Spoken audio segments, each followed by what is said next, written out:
Assalamualaikum warahmatullahi wabarakatuh. Berjumpa lagi di Gula Darah Normal 65 Channel. Moto pengendalian diabetes: tanpa nasi, tanpa tepung, tanpa gula, tanpa obat, dan tanpa diabetes. Tema kali ini adalah diabetes tidak datang secara tiba-tiba. Penyakit diabetes tipe 2 datang tidak dengan tiba-tiba, tetapi melalui proses dalam jangka panjang. Oleh karena itu, penderita diabetes banyak yang berusia di atas 40 tahun. Namun, sekarang tidak sedikit orang yang di bawah 40 tahun sudah mengidap penyakit diabetes. Oleh karena itu, pada umur sekitar 40 tahun atau memiliki ciri-ciri dan riwayat diabetes, sebaiknya cek gula darah. Hal itu bertujuan untuk mengetahui penyakit diabetes lebih dini. Seperti halnya saya terdeteksi mengidap penyakit diabetes pada umur 45 tahun. Saya menyadari mengapa saya terjangkit penyakit diabetes. Apa yang saya lakukan mulai sejak kecil sampai dengan terjangkit penyakit diabetes adalah melakukan pola hidup yang tidak sehat. Kebiasaan-kebiasaan buruk yang saya lakukan sejak kecil adalah sebagai berikut.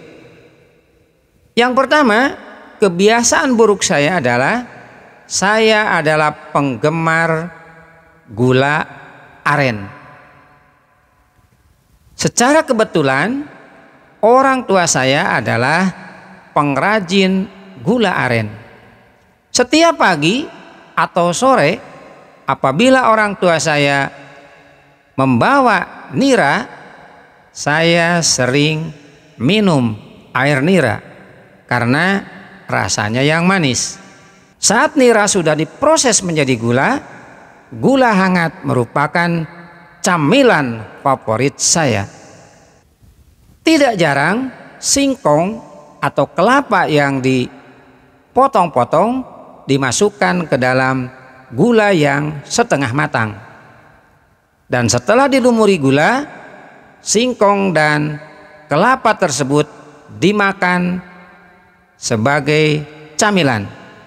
Tentunya rasanya manis dan enak. Dalam sehari saya bisa 3 kali makan gula atau lebih.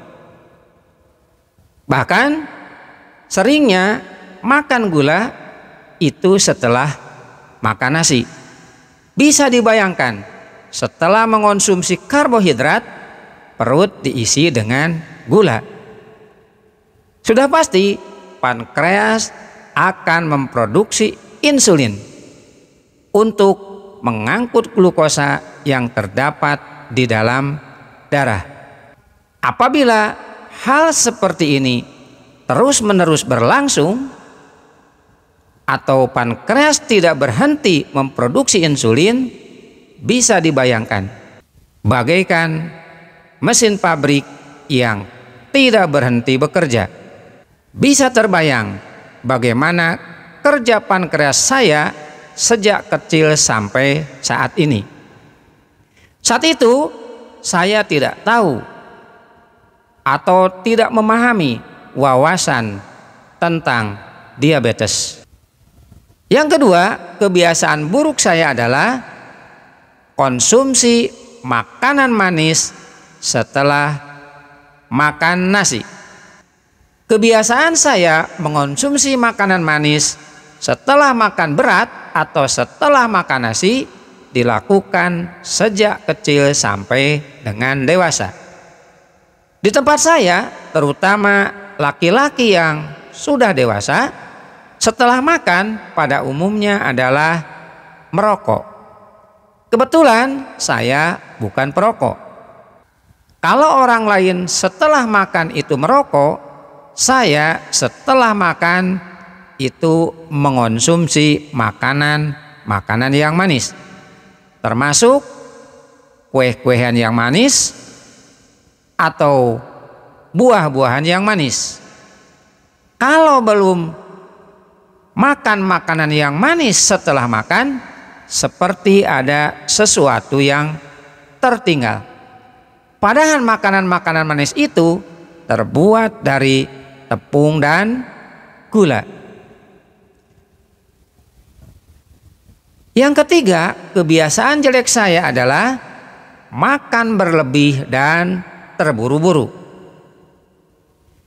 Jika saya makan sesuatu belum habis, belum berhenti.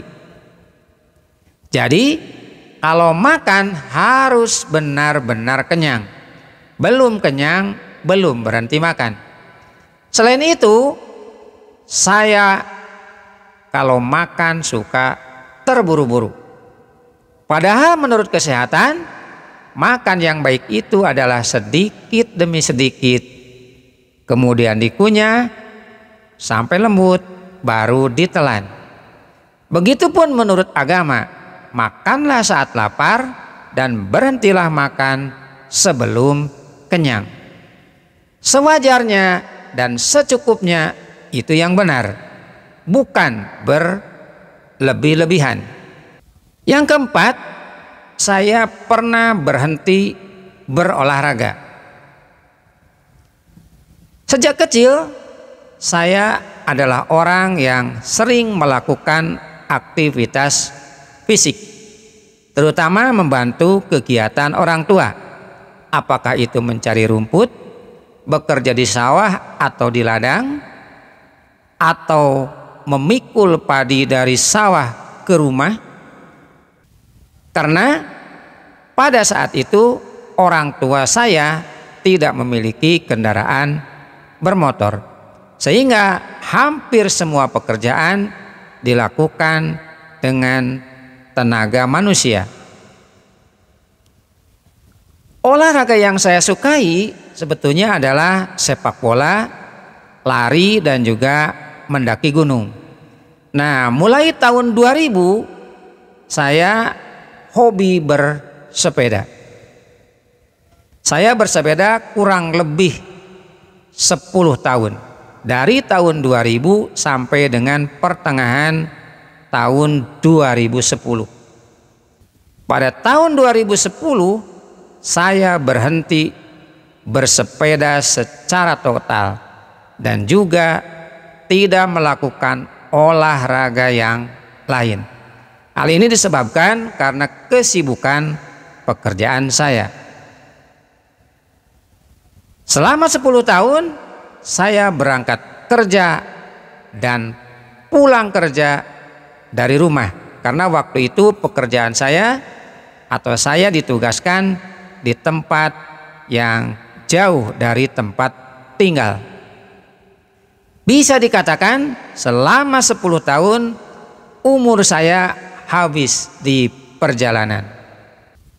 Pertengahan tahun 2010, setelah diperiksa oleh dokter, saya terdeteksi mengidap penyakit diabetes.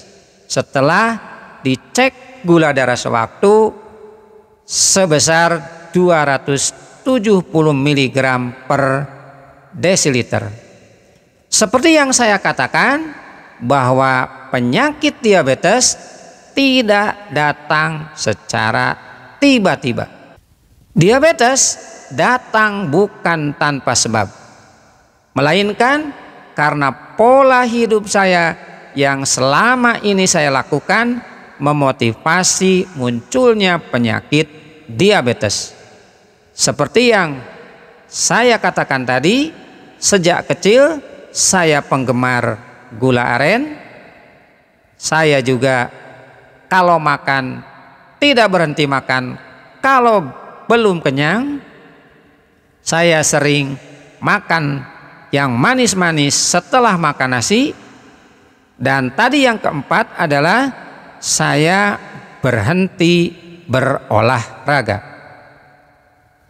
Oleh sebab itu, saya tidak terkejut ketika membaca berbagai literatur bahwa diabetes itu disebabkan karena perilaku atau pola hidup yang salah, terutama mengonsumsi karbohidrat yang berlebih. Dalam metabolisme, karbohidrat berubah menjadi glukosa, kemudian insulin mengangkut glukosa ke dalam sel tubuh untuk diubah menjadi energi.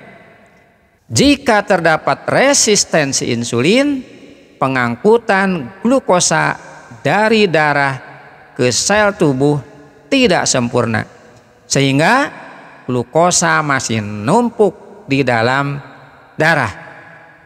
Maka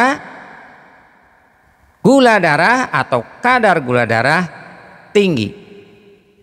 Salah satu jalan agar gula darah itu tidak tinggi adalah melakukan olahraga.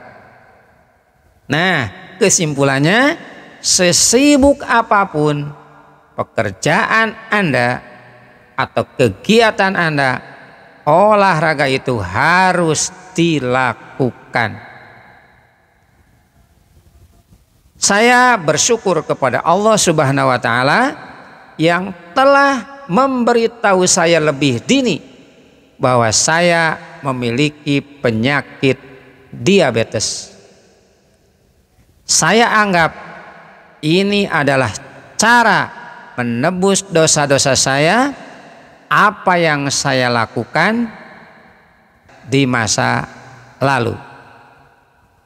Agama mewajibkan untuk makan yang tidak berlebihan.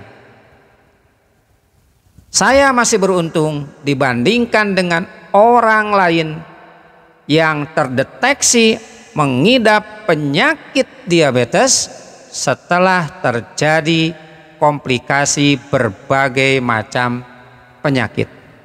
Allah Subhanahu wa Ta'ala mengingatkan saya untuk mengubah pola hidup dari pola hidup yang berantakan tidak karuan ke pola hidup sehat.